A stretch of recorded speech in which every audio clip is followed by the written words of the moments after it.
Assalamualaikum. Selamat bergabung kembali di Rumah Belajar Merah. Untuk pembelajaran kita hari ini, tema 2, Persatuan dalam Perbedaan, subtema 1, Rukun dalam Perbedaan, pembelajaran ketiga. Pagi ini Udin dan teman-temannya sedang bekerja sama untuk mengumpulkan informasi tentang tanaman dan habitatnya. Mereka berdiskusi dan mencatat semua hasil pengamatan. Meskipun mereka berasal dari latar belakang yang berbeda, namun perbedaan tidak menghalangi mereka untuk belajar bersama. Untuk melengkapi informasi, mereka pergi ke perpustakaan umum dan menemukan informasi ternyata pohon bambu mempunyai ciri khusus, yaitu mempunyai bulu-bulu halus yang tajam. Bulu yang tajam terdapat pada batang. Bulu tersebut melekat kuat dan dapat menyebabkan gatal.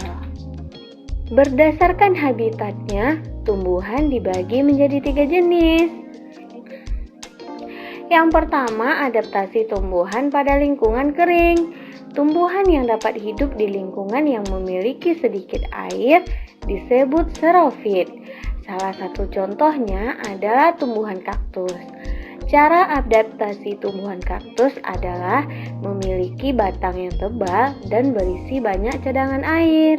Yang kedua, daun termodifikasi menjadi duri untuk mengurangi penguapan. Yang ketiga, permukaan batang berlapis lilin untuk mengurangi penguapan. Yang keempat, akar sangat panjang untuk mencari sumber air. Selain kaktus, tumbuhan yang termasuk ke golongan xerofit adalah pohon kurma, cocor bebek, lidah buaya. Yang kedua, adaptasi tumbuhan di lingkungan berkadar garam tinggi. Tumbuhan yang dapat hidup di lingkungan berkadar garam tinggi adalah halofit. Lingkungan berkadar garam tinggi adalah laut, muara sungai, dan pantai. Keadaan tanah di tempat ini biasanya berlumpur dan berpasir, serta sangat sedikit oksigen. Tumbuhan yang beradaptasi secara halofit ini adalah tumbuhan bakau. Cara tumbuhan bakau beradaptasi adalah yang pertama, memiliki akar nafas yang tumbuh ke atas permukaan tanah untuk memperoleh oksigen. Yang kedua, memiliki akar tunjang untuk menopang tumbuhan di tanah yang berlumpur dan menahan terjangan ombak. Yang ketiga, memiliki daun yang kaku, tebal, dan licin untuk mengurangi penguapan dan penyimpanan air. Yang keempat, bagian bawah daun bakau memiliki kelenjar untuk mengeluarkan kelebihan garam. Yang ketiga, adaptasi tumbuhan di lingkungan air. Tumbuhan yang dapat hidup di lingkungan air disebut hidrofit. Contoh tumbuhan yang hidup secara hidrofit adalah teratai, eceng gondok, dan kangkung. Cara teratai beradaptasi dengan lingkungannya adalah memiliki daun yang lebar untuk mempercepat penguapan. Yang kedua, daun yang lebar berfungsi mengapung di atas air. Yang ketiga, daunnya berlapis lilin, mencegah daun membusuk karena terlalu kena air. Kemudian, cara adaptasi eceng gondok. Yang pertama, memiliki pangkal tangkai daun berongga yang berfungsi untuk mengapung di air. Yang kedua, akarnya lebat untuk menjaga keseimbangan tumbuhan agar tidak terbalik. Yang kedua, akarnya lebat untuk menjaga keseimbangan tumbuhan agar tidak terbalik. Untuk dapat bertahan hidup, tumbuhan perlu menyesuaikan dan melindungi diri. Tumbuhan tidak dapat bergerak atau berpindah tempat jika ada pemangsa yang datang. Oleh karena itu, tumbuhan melakukan beberapa penyesuaian diri untuk melindungi diri dari pemangsa. Berikut beberapa contoh cara tumbuhan melindungi diri dari pemangsa. Yang pertama, memiliki duri. Beberapa tumbuhan memiliki duri pada batang atau buah untuk melindungi diri dari pemangsa, seperti tumbuhan mawar, bunga bougainville, rotan, kaktus, salak, dan putri malu. Ada pula tumbuhan yang memiliki duri pada buahnya, seperti durian. Yang kedua, memiliki rambut halus. Beberapa tumbuhan seperti bambu, jagung, terung, dan tebu memiliki rambut halus atau yang disebut dengan gelugut di permukaan batang maupun daunnya.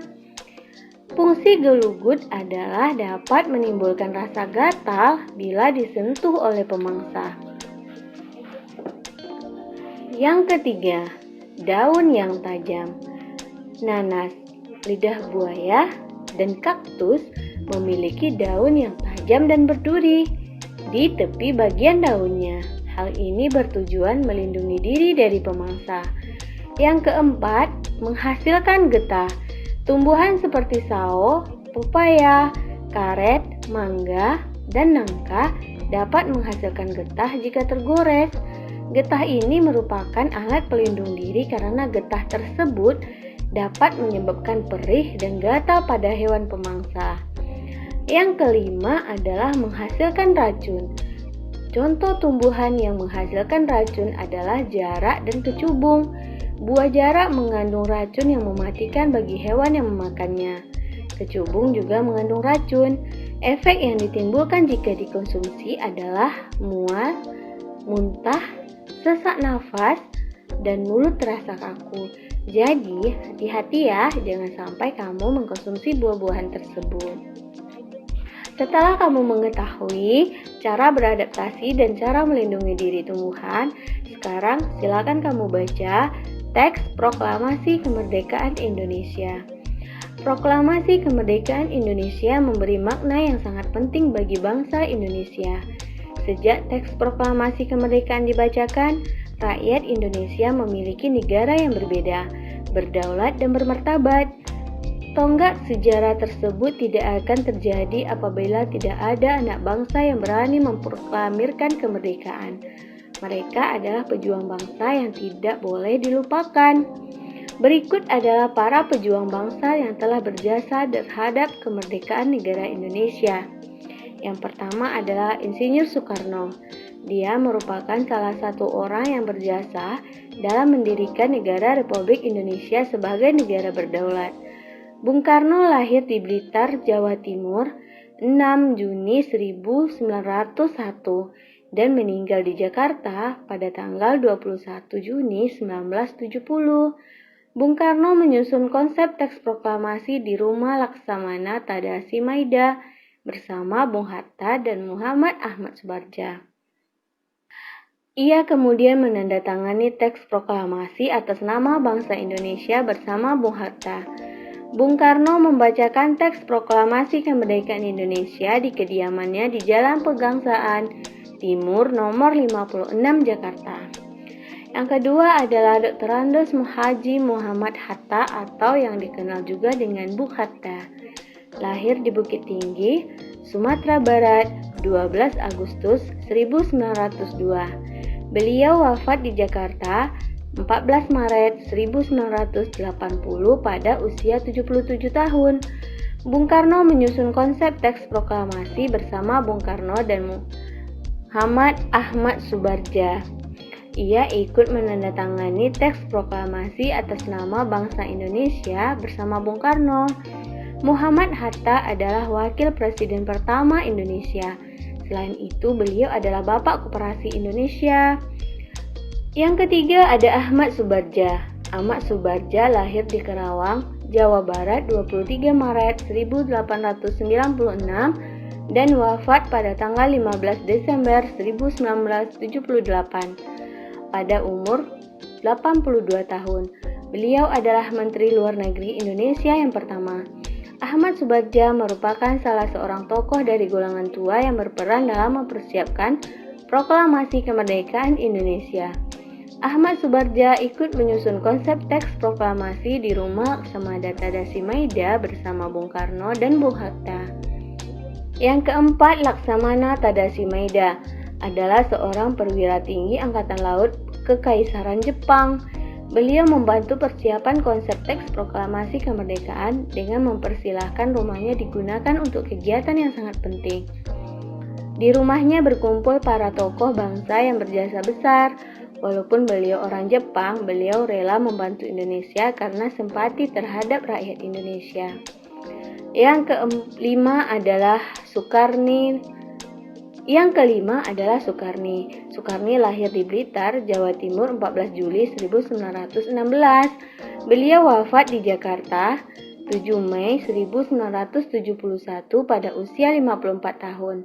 Nama lengkapnya adalah Soekarni Kartowijorjo. Soekarni adalah salah seorang tokoh pemuda dan pejuang yang gigih melawan penjajah. Soekarni mengusulkan agar yang menandatangani teks proklamasi adalah Bung Karno dan Bung Hatta atas nama bangsa Indonesia. Kemudian ada Fatmawati yang bernama asli Fatimah. Lahir di Bengkulu pada tahun 1923 dan meninggal dunia di Jakarta pada tahun 1980. Beliau dimakamkan di Taman Makam Pahlawan di Kalibata, Jakarta. Fatmawati menjahit bendera pusaka Sangsaka Merah Putih yang dikibarkan pada upacara proklamasi kemerdekaan Indonesia di Jalan Pegangsaan Timur nomor 56 Jakarta. Kemudian teks proklamasi kemerdekaan diketik oleh Sayuti Malik. Sayuti Malik adalah tokoh pemuda yang juga sangat berperan dalam proklamasi kemerdekaan Indonesia. Sayuti Malik mengetik naskah proklamasi setelah ia menyempurnakan dari tulisan tangan Bung Karno. Itulah beberapa tokoh yang berjuang dalam kemerdekaan negara Indonesia. Setelah kamu memahami, silakan jawab pertanyaan berikut. Yang pertama, apakah peran Fatmawati dalam kemerdekaan Indonesia? Yang kedua, siapakah yang mengusulkan penandatanganan teks proklamasi yang dilakukan oleh Insinyur Soekarno dan Hatta atas nama bangsa Indonesia? Yang ketiga, siapakah yang mengetik teks proklamasi kemerdekaan Indonesia? Silakan kalian tulis jawabannya di buku latihan. Selamat belajar dan tetap terus semangat belajarnya. Assalamualaikum warahmatullahi wabarakatuh.